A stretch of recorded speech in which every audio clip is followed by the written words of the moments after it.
said, be brave, my son, I'll be home soon.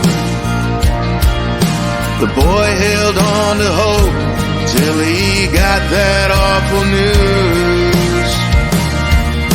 And as they folded up the stars and stripes,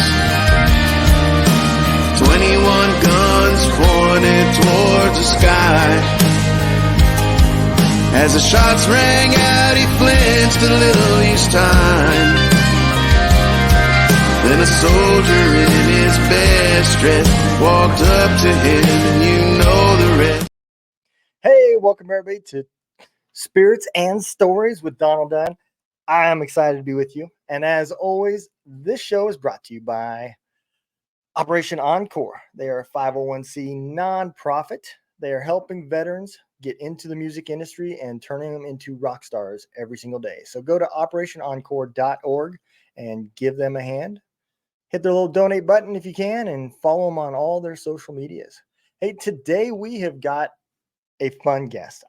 She has been on, I've been on her show. She's helped us out with some of the nonprofit stuff that we got going on. She's got an amazing company, and we're going to have a great conversation. So I want you all to listen, take some notes, because you're about to talk to the media genius.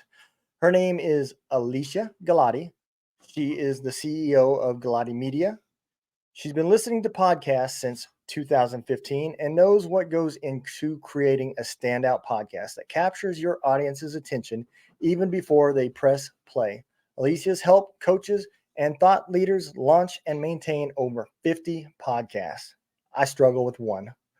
And has developed a signature through systems to launching and managing podcasts, so you don't have to stress about anything following through the cracks. Let's bring on Alicia Galati. All right. Hey. How you doing? I'm doing great. How are you, Donald? Man, I if I was doing any better, it'd be illegal.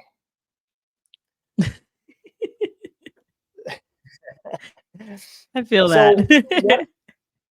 Why don't you give everybody a quick background? How did you come about to getting into the podcasting industry?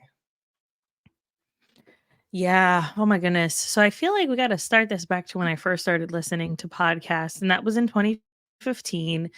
And I was personally sick of the same 5 songs that they were playing on the radio.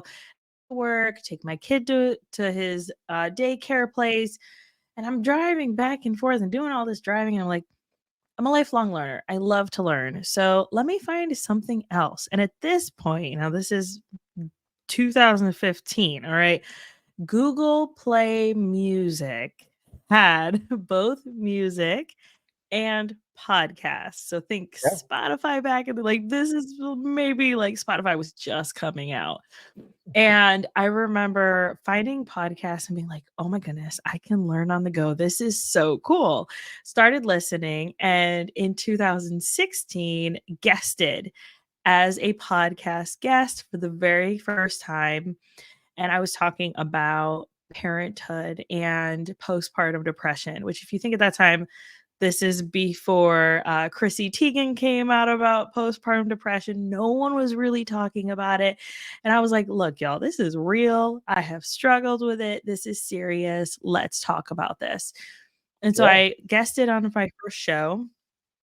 Absolutely loved it. Loved the medium. And then in 2018, after much internal debate, because I do not like the sound of my own voice, decided to launch my very first podcast. Fast forward, I was like, man, this is terrible. The idea of producing and coming up with new content constantly kind of caught up with me at that point. And so I launched a podcast with my sister called Two Sisters and a Cult. It was more fun. We were talking about cults, which can be a little depressing sometimes, but talked through all of these cults and how it related to how we grew up, which we grew up in a cult. So we touched on all of that, and we're able to kind of therapeutically process our trauma and our childhood, which I didn't realize that podcasting would be a medium to be able to do that, but it was. Yeah. And then in 2020 decided, now this is before I got laid off, was like, I'm doing this little side hustle stuff. I've been doing digital marketing since 2016. I've been writing blogs, doing digital marketing. I think I could do some podcast production. Let me see if I could do this for other people. Fast forward to April 2020, got laid off in the first wave from the company. And I was like, man, what in the world am I going to do? And the universe was kind of like nudging me off the ledge.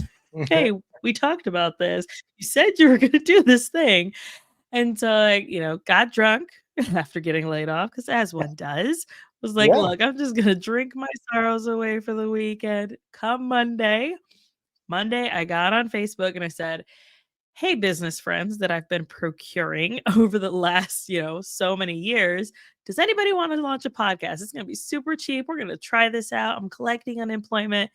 It's fine. Let's see if I can do this. Was able to create a podcast for somebody, replicate the results that I was able to see with my own podcast. And I thought, there's something here. I like this. And now we have, at this point, launched over 25 podcasts. We manage anywhere from 10 to 15 weekly shows, depending on the time of year, because some people like to go on season breaks and stuff. But we are a small but mighty team in managing podcasts, and I love the medium. And I think it really goes back to growing up in a cult, not being able to actually use my voice and speak my truth, what I felt, what I wanted, because it was always the adult saying or the leader saying, this is the way. That's it, period. You are Yep. to be seen and not heard. And so podcasting is a way for us to kind of take that power back. And so to be able to stand behind people who are making a difference in the world, it lights me up. Me and you both, and for the listeners that don't know about when I came on your show, me and you both have something in strong common, and that's how therapeutic podcasting has been for both of us. You with your sister, and talking about your mom and your growing up, and me with combat and PTSD and some other mental health things, I'm told. So I think at the end of the day, we can already add that to the list. I mean, it's repeated over and over through the podcasting community. Me and you are not the only ones that feel that way. But I completely understand, because it does feel good giving other people a voice. With my nonprofit that I'm building, that happens as well. So I can completely relate to helping somebody tell their story. And these last few years, I've been extremely telling every veteran, you need to document your life story, whether you were a cook that deployed one time or you're a guy that didn't deploy. We don't know what history we're going to be told 40 years from now. So it's important that you document that stuff. And you're helping people do that every single day. Document their stories, their passions, the things they love. And I think that's amazing. It's not easy. No, not even remotely. It's one thing that we promise our clients is that we listen to every word. And this is, I think, what really sets us apart from other production companies, because, you outsource to India or the Philippines or somewhere else, and they're just going to listen through for those false starts, the ums, the ers, the weird, I stumbled over my words at this point, take that out. Whereas we listen for more of, what does the listener want? What does that listener expect? Oh, you went on a side tangent about your cat. Not really relevant. Doesn't add any value. We heard it. Cool. Interesting story. But your audience doesn't really need to hear it. And so we do take a lot more creative liberty, but I'm constantly coaching clients on, your message matters and your voice matters. And even if you feel like you're just talking into the void, you're talking to my team at least. And we've Right. had clients say on their recordings, hey, Jess, which is one of my team members, take this out. So they know that someone is there listening, and it helps you kind of get out of your head of, oh, I'm just talking into this microphone. Who in the world's going to hear it? But I think knowing that at least one person will really helps a lot. And plus, I always sit on those initial recordings with them, kind of talk them through. All right, say this next part, or let's re-say that, maybe with a little more energy, a little more excitement. You're starting to kind of, your energy starting to come down. Podcast listeners are going to look for that type of energy. And so I coach them through, and it is a bit of production, but also some mindset work of like, your message matters. It doesn't matter that there are 50 other podcasts about productivity. What you have to say is important for your audience. Let's get that shit out there. Yeah, absolutely.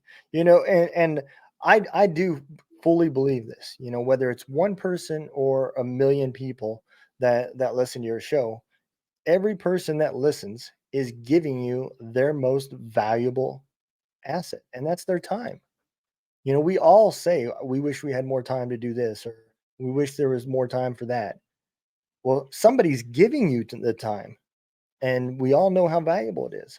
So you should be talking to everybody that's listening, whether it be one or a million, and giving them a product that is worth their time.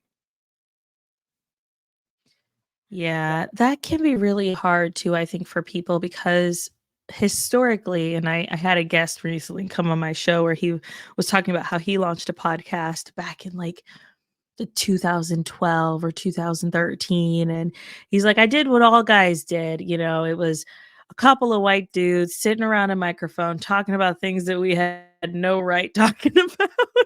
It was like, okay, glad somebody said it, because that is how podcasting tended to feel. Whereas Yeah. now I feel like it's really, the bar is so low, the entry is so low, literally $12 a month, $15 a month. Just throw something up on the internet and use your voice to make an impact. I think that it is so valuable. And you said something really important. We're giving people something to occupy their time, but they're giving us their time back.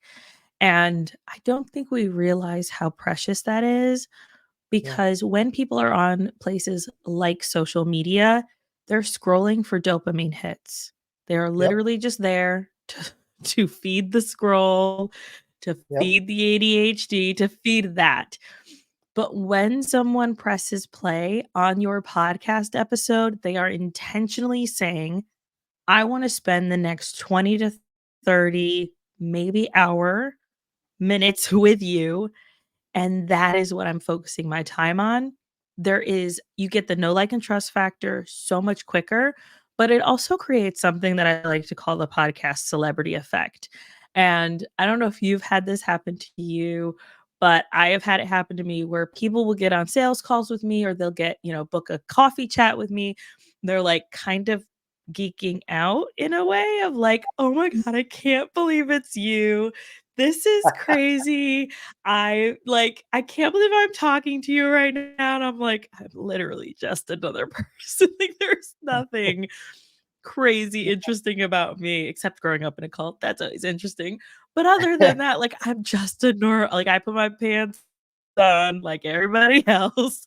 I get my Yep. fuzzy socks like everybody else. Like, I am not any type of celebrity, but because you're in someone's ear, not just while they're looking for a dopamine hit, right? So they've intentionally said, I'm going to spend that time with you. Also, as they're listening to you, they're probably, so I believe it's about 70% of podcast listeners do other things while they listen to podcasts, Yep. which means they're driving to work.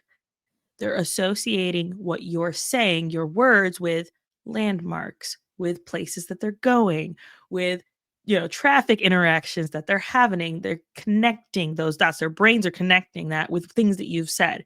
Like, I can think back to, same idea, an audiobook that I was listening to. It was The Shining by Stephen King. I was listening to that audiobook driving through a hurricane trying to get home from work. I have vivid recollection of that scene from the book and me driving in that hurricane, because of the way that our brains associate what we're doing and what other things are happening at that moment, like Right. listening to a podcast, listening to an audiobook. And so most people are going about their everyday lives. They're folding their laundry. I used to take showers and listen to podcasts because it was the only time I could get quiet without my kids. Driving home from work, or maybe they're cooking dinner, they're going on a walk with their dog. And so they associate the things that you're saying with their everyday life. You become part of their routine. And so it creates even more of a connection with you as the host. And when you think about that, even if 10 people are doing that, imagine sitting in a room, small room, with 10 other people who are there and they're just looking at you and they are listening to every word you have to say. They're so excited about what you have to say. That is impactful. And that's what podcasting does. Yeah. I mean, I've had something similar to that happen where everybody was sitting around just looking at me and listening. I mean, it was a police station, but at the end of the day, they did want to hear what I had to say. Yeah. It feels impactful. And if we think about the people that are listening to our podcast in that way, imagine how different we might show up.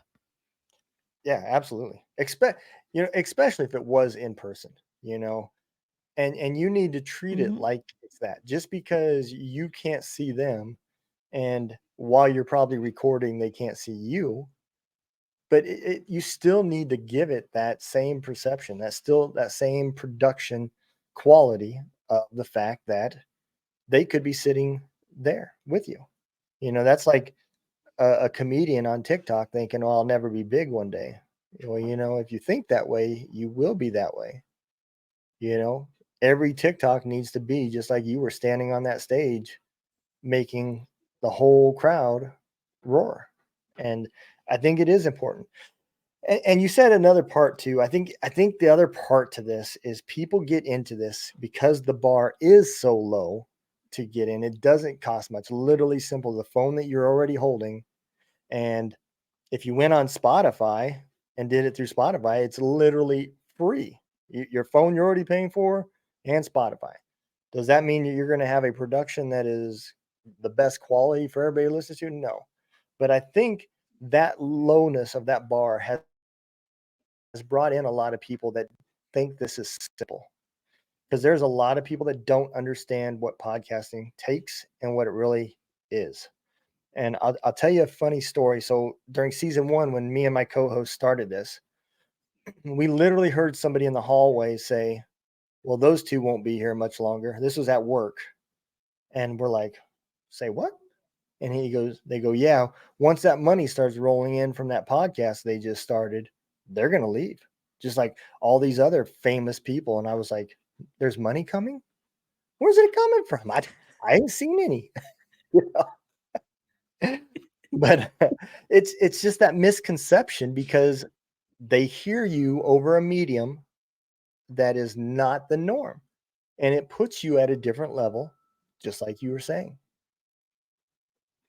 Yeah, I don't think people realize that even though the bar is set so low, it takes effort, right? It takes, Yes. and I'm sure you A lot. know this, it takes so much effort to not only create something that you're proud of, right? And I don't mean over analyzing it and over editing it. Literally, if you throw up everything with your ums, your ers, and your false starts and all that, you still have to promote it and talk about it with people, right? Yeah. Like you still have to tell people, I have a podcast, get up on social media. Okay, what does that platform want from me?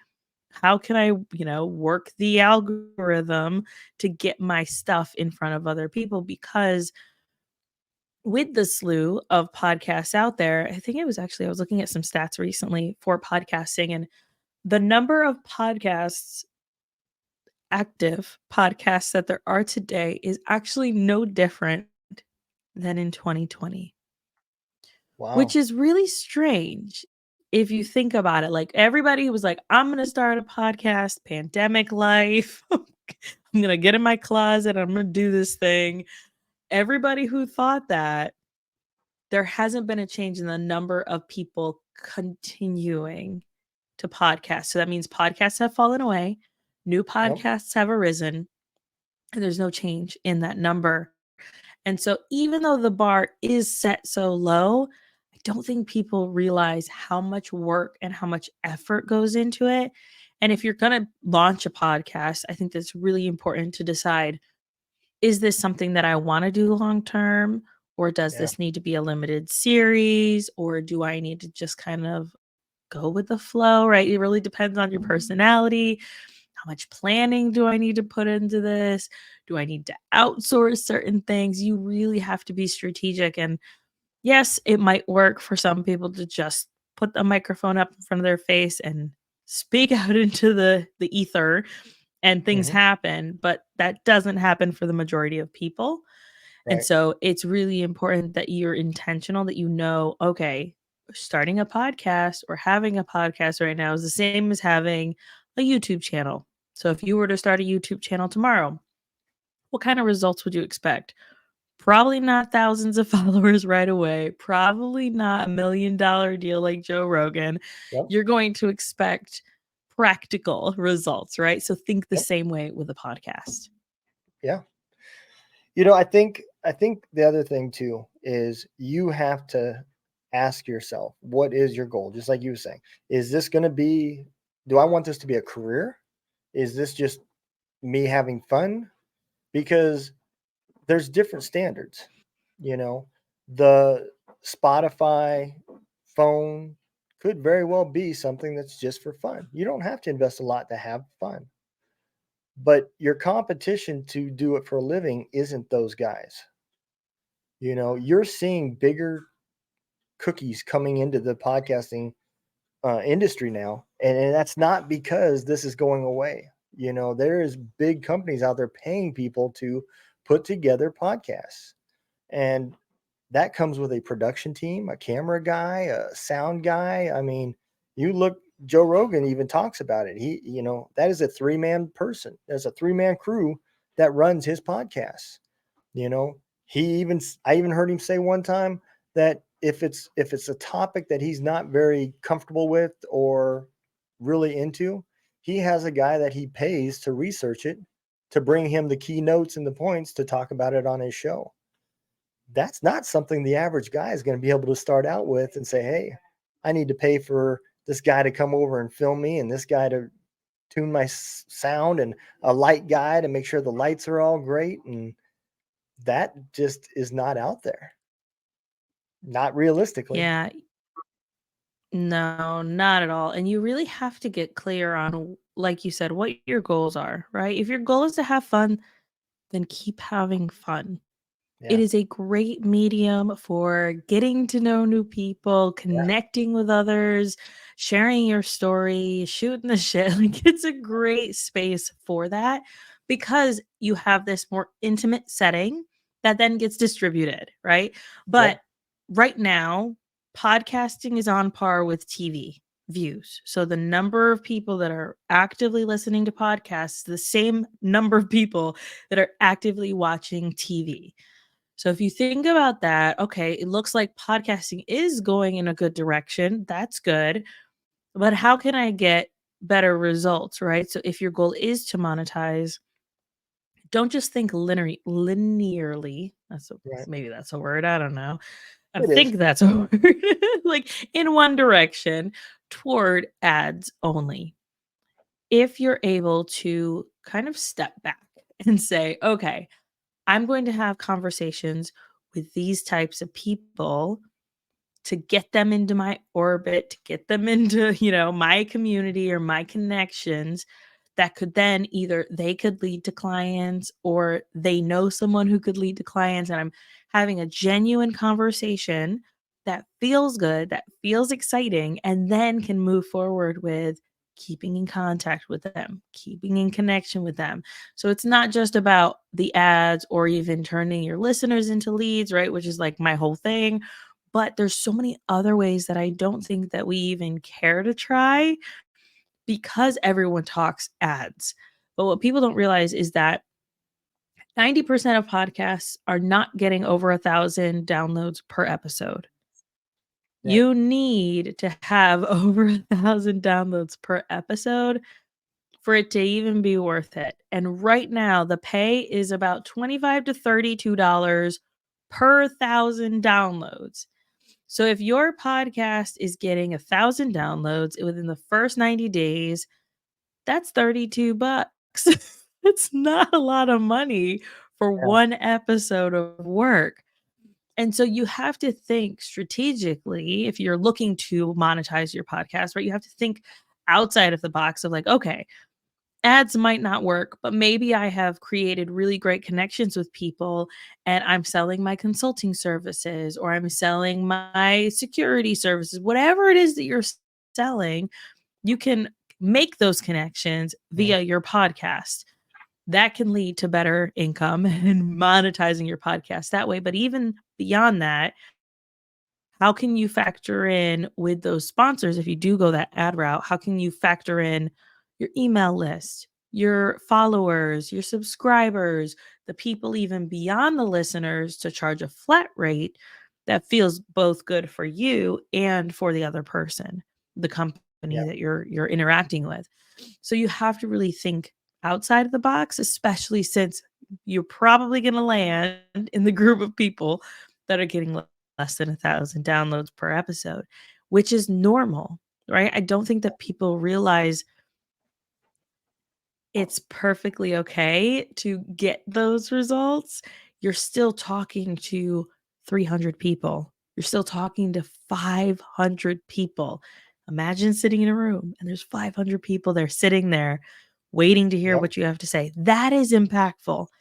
That is not like anything that we even see on, TikTok or Instagram because it's just the dopamine hits and the likes and the dancing and the cats. like it's all of that and it's mediocre. It's surface level stuff, especially if you have the rise of AI and AI content, right? There's all these people and the voices that are kind of happening in the social space. But when you take it back to a more intimate setting of I'm talking into this microphone, you're on the other end listening to me.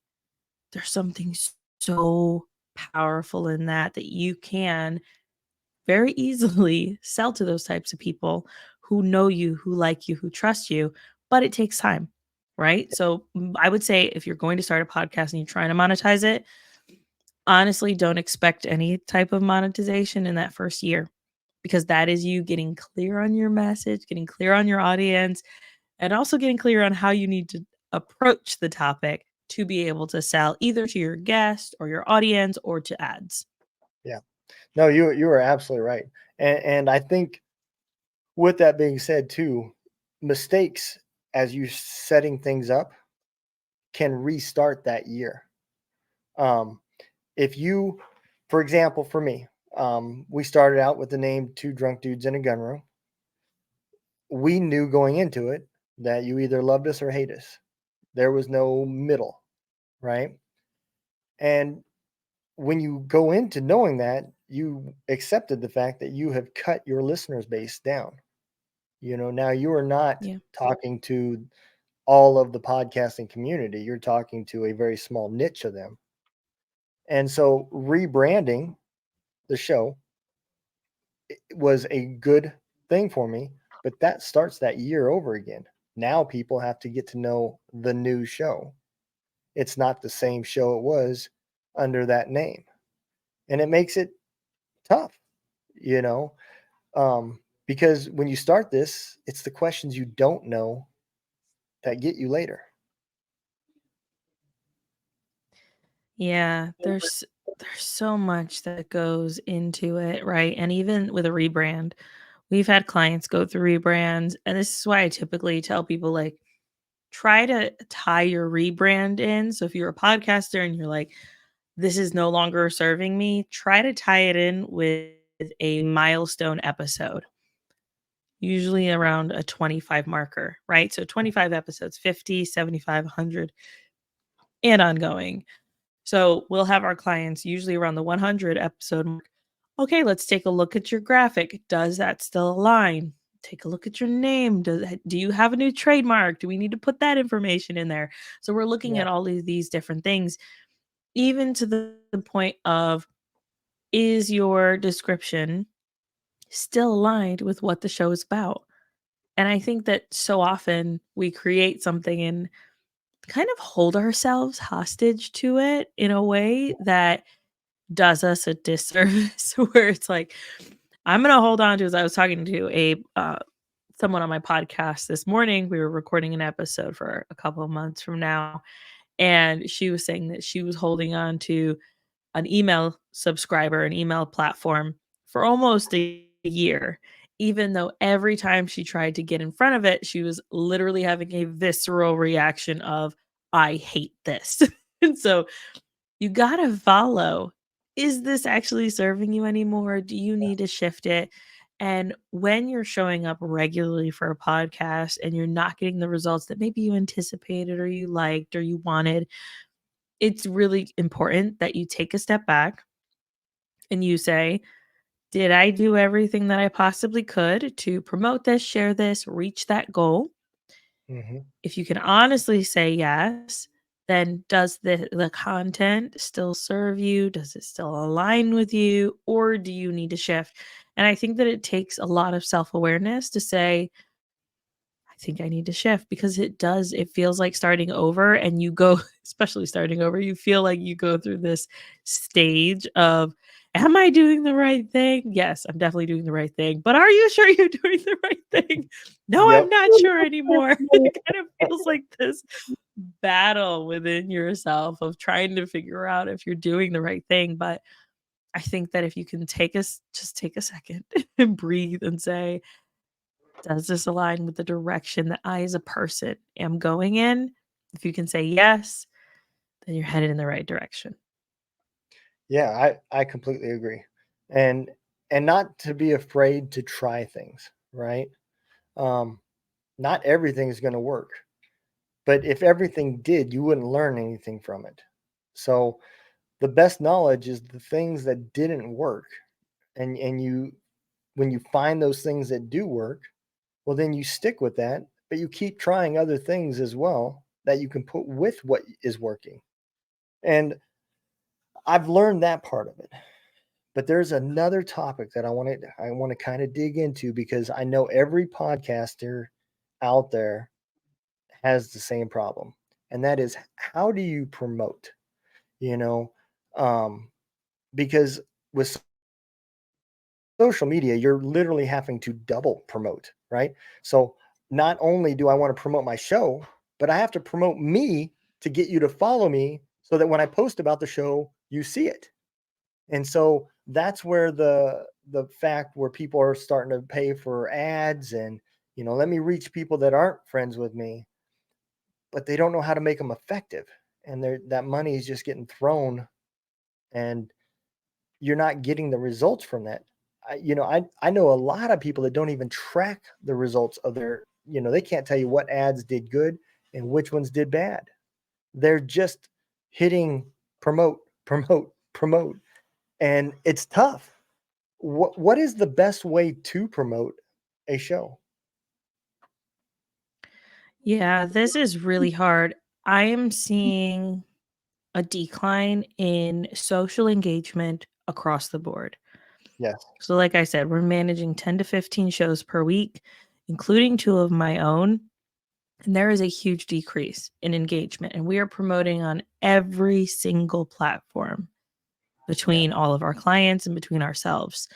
So I would say what works is whichever works for the platform. And right now, that is video marketing, talking head, grabbing attention, trying to hold it for 10 seconds. Honestly, that is what everybody's fighting for. But there are a few other things that you can do to promote your show. Number one, the fastest and quickest way to grow your podcast is by being a guest on other podcasts. Now, this is difficult because for every one podcast host, there are 25 people vying for a spot on that show. Now, a lot of those pitches are absolute trash. You get them, I get them. They are literally a huge red flag of, pick me, I'm awesome, how dare you not like me and have me on your show. That's Yep. not how you do it. Do it strategically, be human about it. Yep. Beyond that, so being a guest on other people's podcasts is number one. Second is SEO. Now, I know people are saying SEO is dead. It's not. I promise. It is not dead. I recently had a friend of mine. She's not a client. I've done strategy sessions with her before, but she had an episode about productivity. And she had someone find her by searching in their podcast app. This is not Google, searching within the podcast app for an episode podcast about productivity. She had one singular episode that touched on productivity.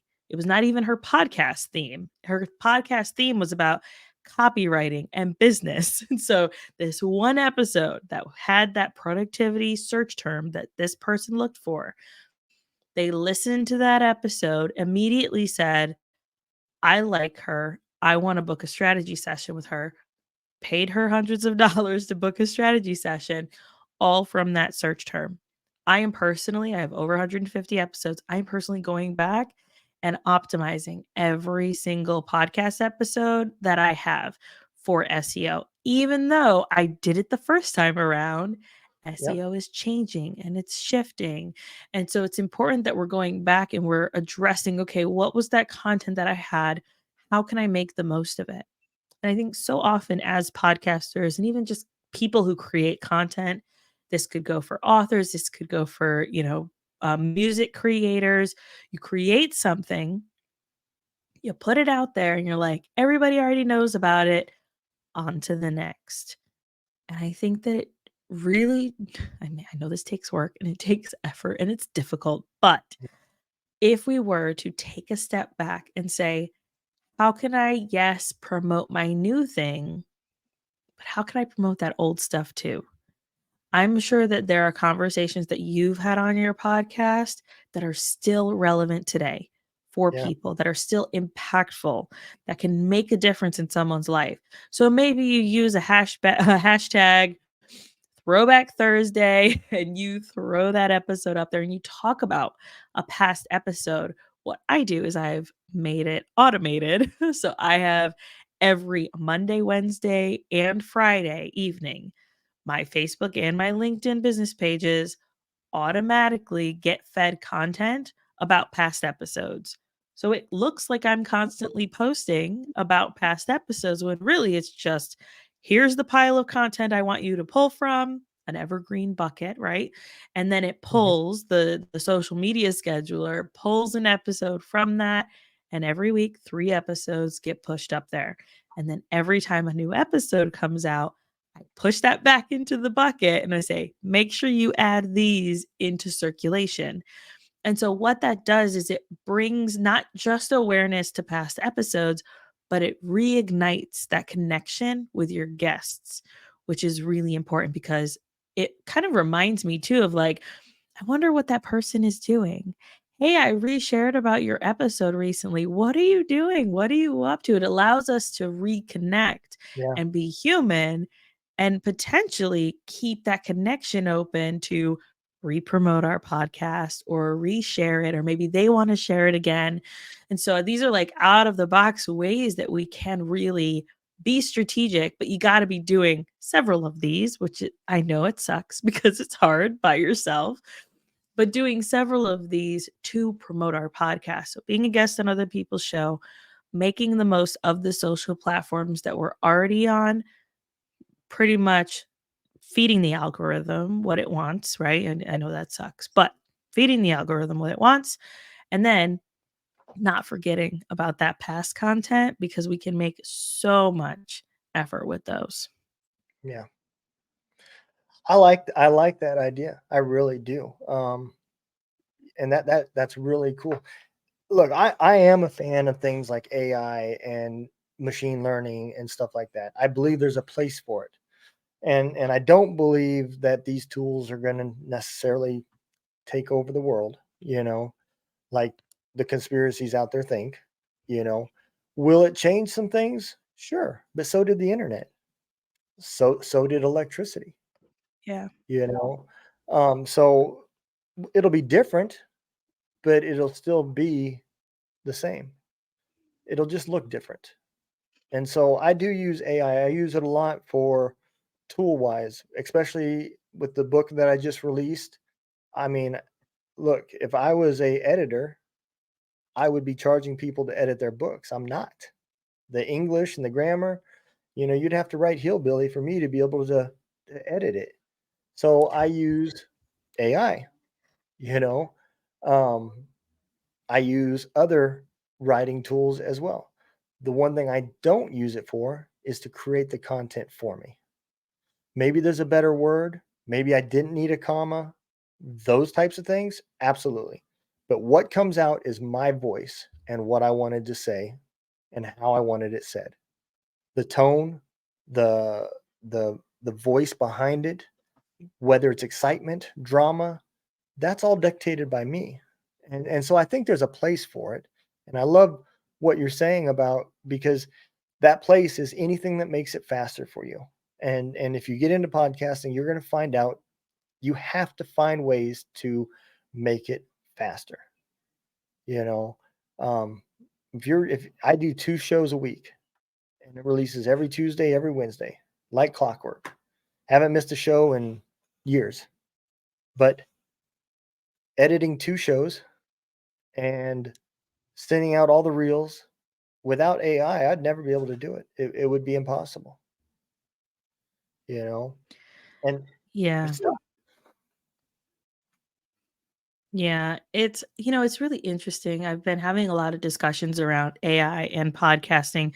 Actually, literally just finished creating a mini course that's going through my team to edit right now about using AI as a podcaster. And one of the first lessons within it is using AI ethically.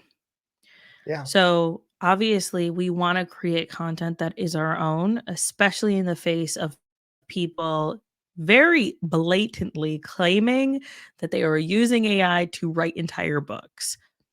That Yeah. is wild and also very brazen of them to say and charge people money for. That Yeah. doesn't feel good for a lot of us, right? And No. I mean, I have friends where they're like, my 2 journalism degrees are shaking in their boots because this feels really scary. But I will say, the whole course that I have is about this idea. What you're feeding the algorithm, what you're feeding AI is your own content. You can ask it for help with the brainstorming, but when you sit down to record, it is your voice.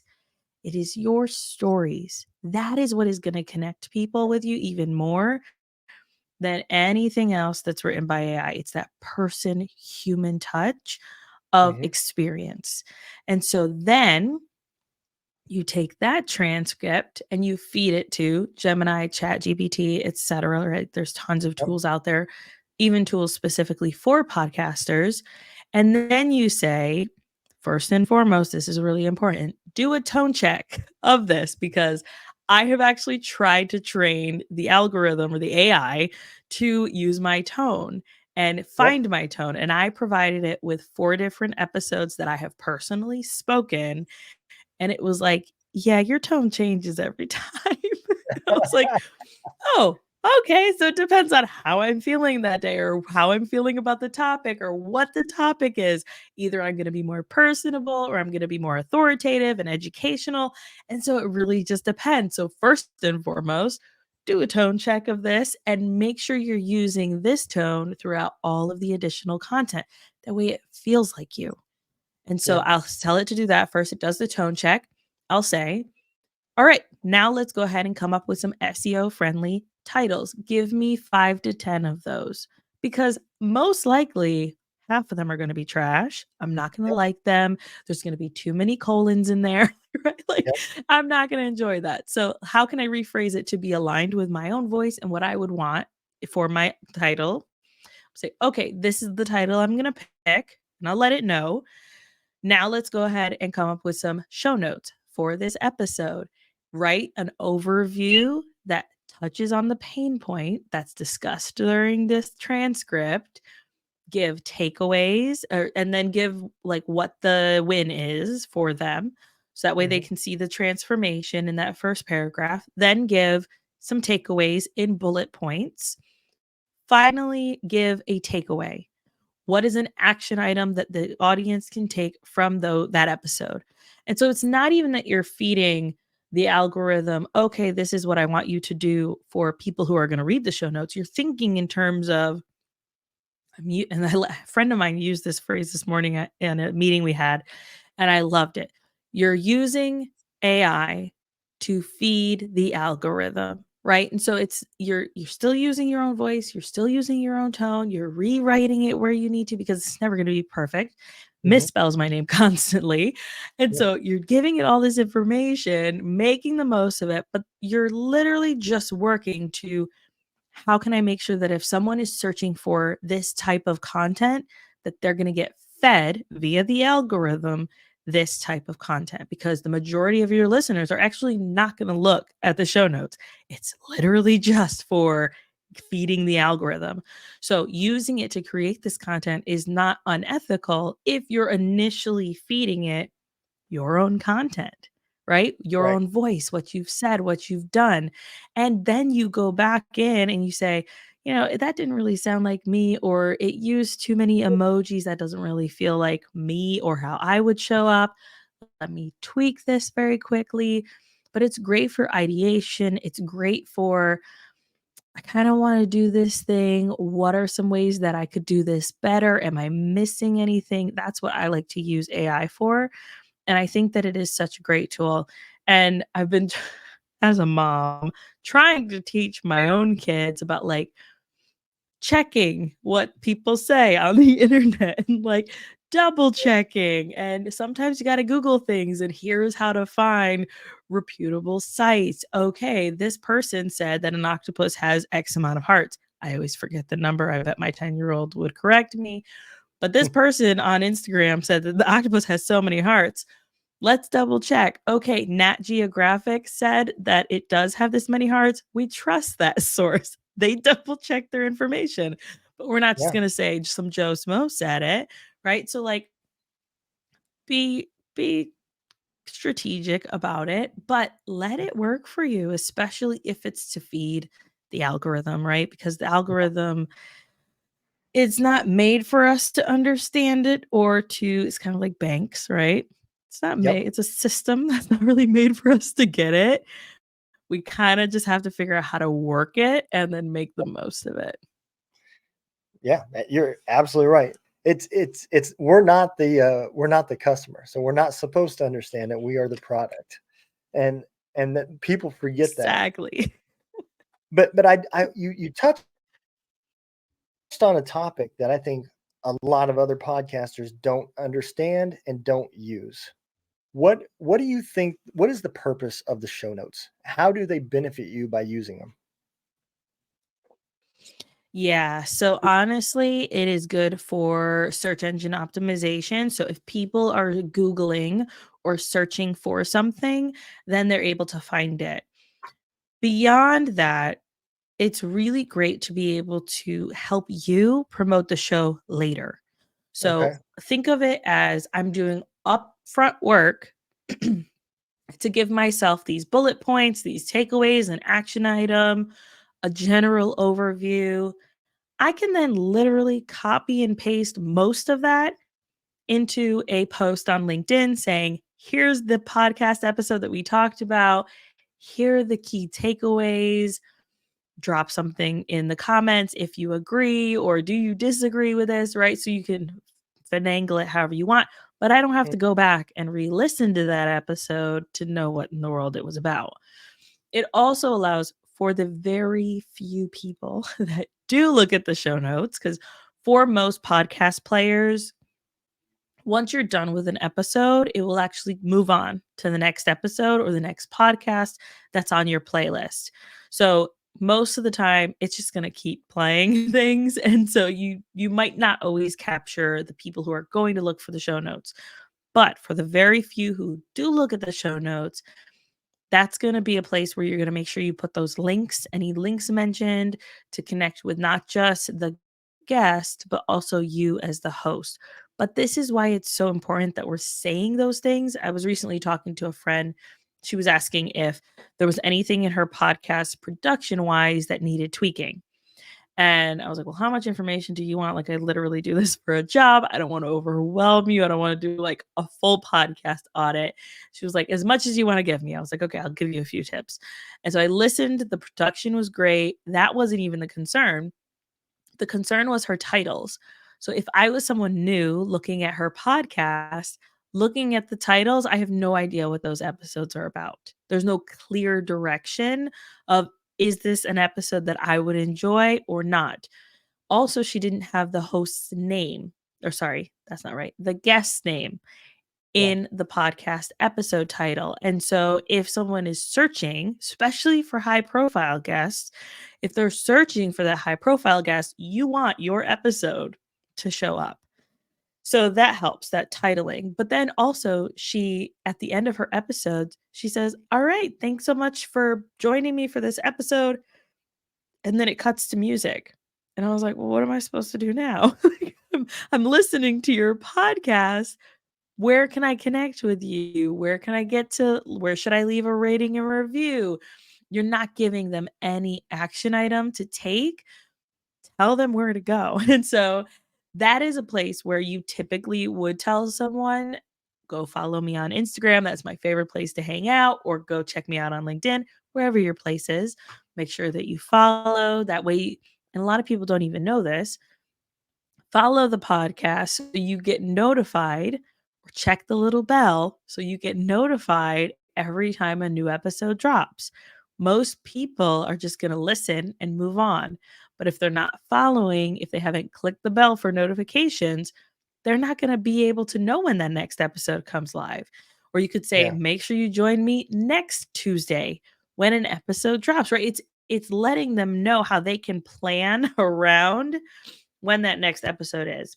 But if they're looking at the show notes, that also allows them to see, all right, where can I connect with them further? Most people are not going to look through the overview, the bullet points, or the takeaways. They're looking for those links, especially if you're mentioning a product that you like, or they're like, oh, yes, I want that product. What is it? That is a way.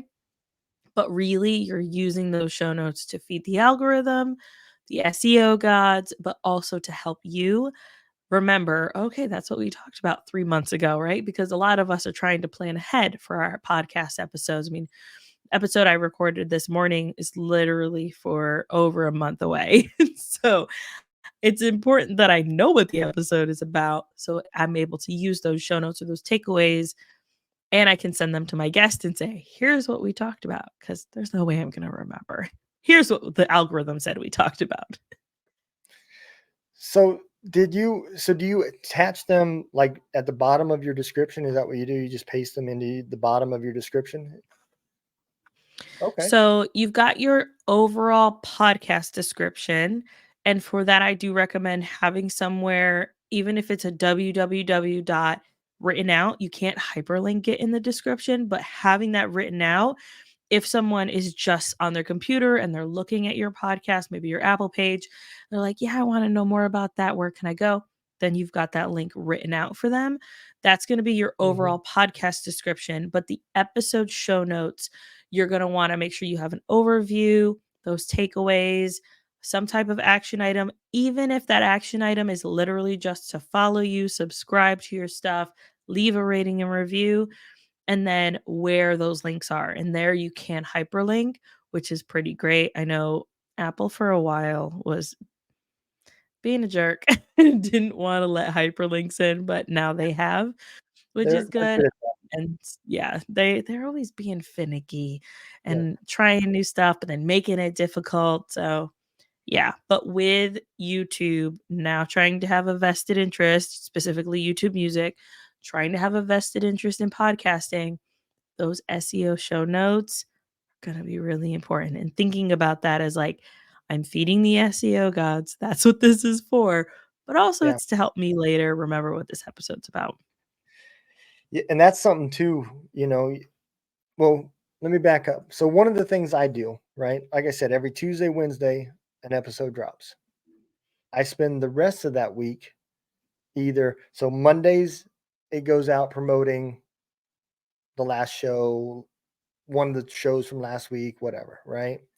On Tuesday, I have a blog post with the episode embedded in it that talks about that episode that comes out usually in the evening time. So the episode drops at midnight, usually 4 or 5 o'clock in the afternoon. That blog post will release, and it's got all my SEO type stuff. So I use that as like the place where if somebody searches for me, it goes to my website, not so much Buzzsprout or Spotify, whatever it is that you're using. It takes them to my website that's got everything that I want them to see, right? And so I make sure that I do that with each episode. And then at the end of the week, usually Thursday or Friday, I will do a recap blog post about the two that just released.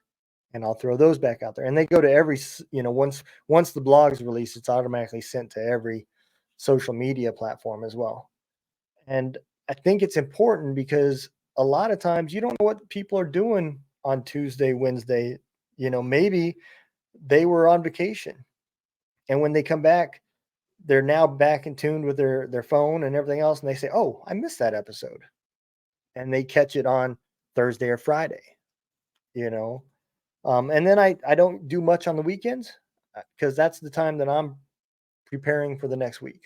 You know, but I think it's important to be in as many places as possible. And like you were talking about with links, web crawlers, that's what they look for. They look for things that are linked internally as well as linked outside. Those types of things, they're going to pull that stuff because it's more interesting and it has more options for a broader audience. And that's going to help you rise a little bit higher in that search engine, whichever one it is, by having those little things. And SEO is complicated. It really is. Because like you said, there's no exact science. It does change.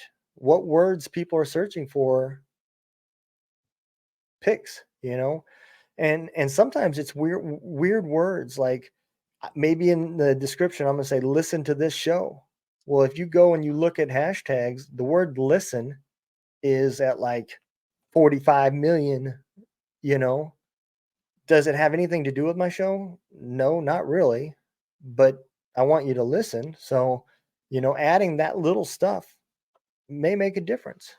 you know Now I don't recommend putting a hashtag that has absolutely, if I got a thing about cars, an episode about cars, and the word hot dog is up there, I wouldn't recommend doing stuff like that because you're just going to make that listener mad, you know for going to a show about cars when he wanted to learn how to cook a hot dog.